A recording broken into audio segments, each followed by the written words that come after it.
चंपावत के सल्ली क्षेत्र में एक 16 साल की किशोरी के साथ दरिंदगी की खबर ने पूरी कुमाऊं में सनसनी फैला दी है। पीड़ित पक्ष का आरोप है कि भाजपा नेता सहित कुछ लोगों ने किशोरी के साथ शादी समारोह में सामूहिक दुष्कर्म किया, उसके हाथ पैर बांध कर उसे नग्न अवस्था में एक कमरे में छोड़ दिया, जबकि पुलिस ने इसमें खुलासा करते हुए पैरवी करने वाले को ही आरोपी बताया है। नमस्कार, मैं हूं दीपक सिंह नेगी। आज हम इसी मामले से जुड़े कुछ सवालों के जवाब जानने की कोशिश करेंगे वरिष्ठ पत्रकार पंकज जोशी सर से।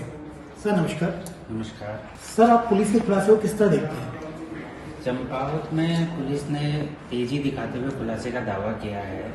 खुलासा अपने आप में कई सवालों के जवाब देता है, लेकिन जितने सवालों के जवाब निकल के आए हैं उससे ज़्यादा सवाल अनसुलझे रह गए हैं।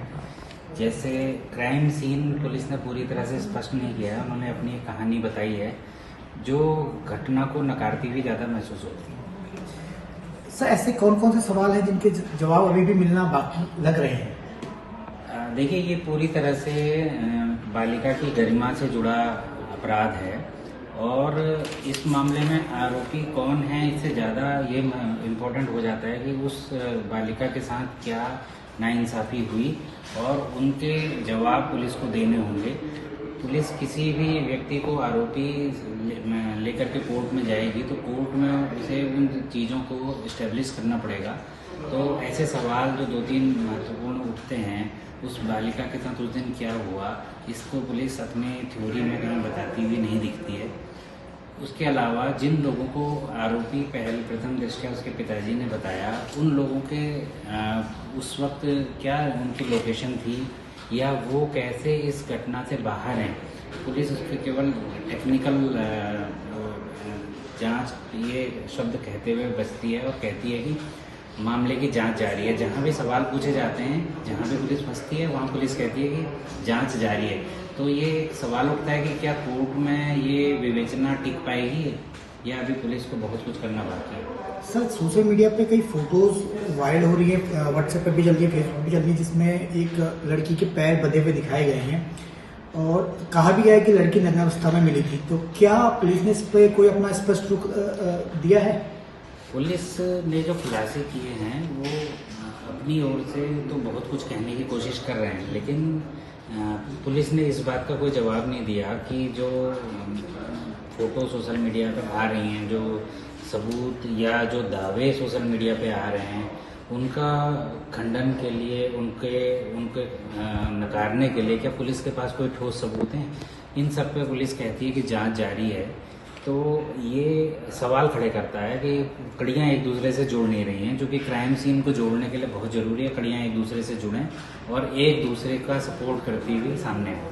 सर, जैसे पूरा घटनाक्रम में एक नया मोड़ आया है कि जो पैरवी कर रहा था पीड़िता की, उसी पे ही क्या कहते हैं साजिश रचने का आरोप लगा है। ऐसे में उस पैरवी करने वाले की पृष्ठभूमि क्या रही है, और अगर हम इसे साजिश के तौर पर देखते हैं तो साजिश करने के पीछे क्या अदावत हो सकती है?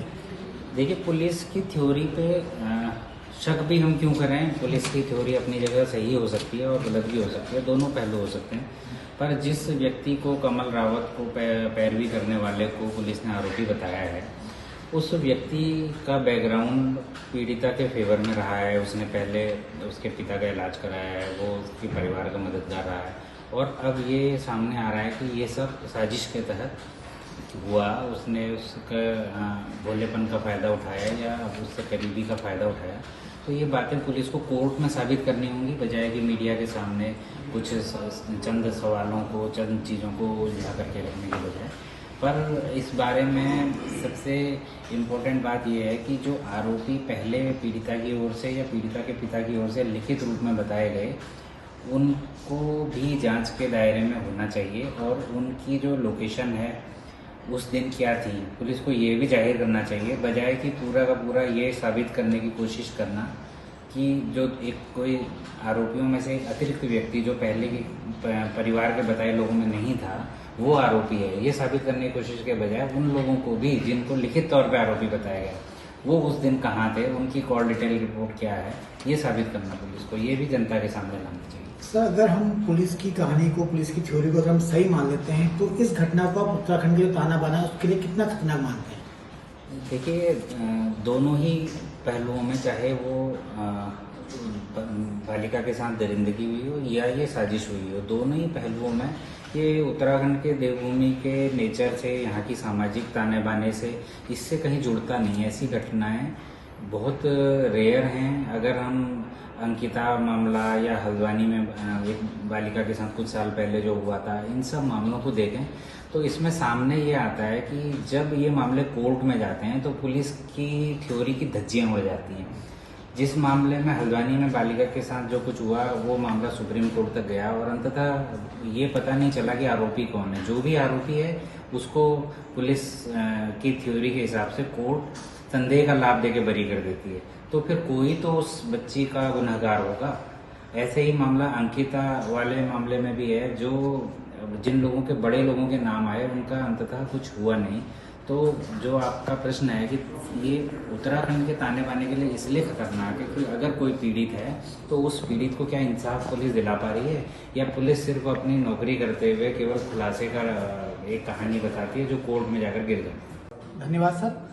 अब देखते हैं इस मामले में पुलिस अपनी जांच किस तरह आगे बढ़ाती है और मामले को कैसे, किस पक्ष इसमें और आगे और क्या खुलासे होते हैं। इन सभी चीज़ों के लिए बने रहिए अमरजा डिजिटल के साथ। धन्यवाद। अगर आप ये वीडियो YouTube पर देख रहे हैं तो हमारे चैनल को सब्सक्राइब कर बेल आइकन दबाएं और Facebook पर देख रहे हैं तो हमारे पेज को लाइक करें।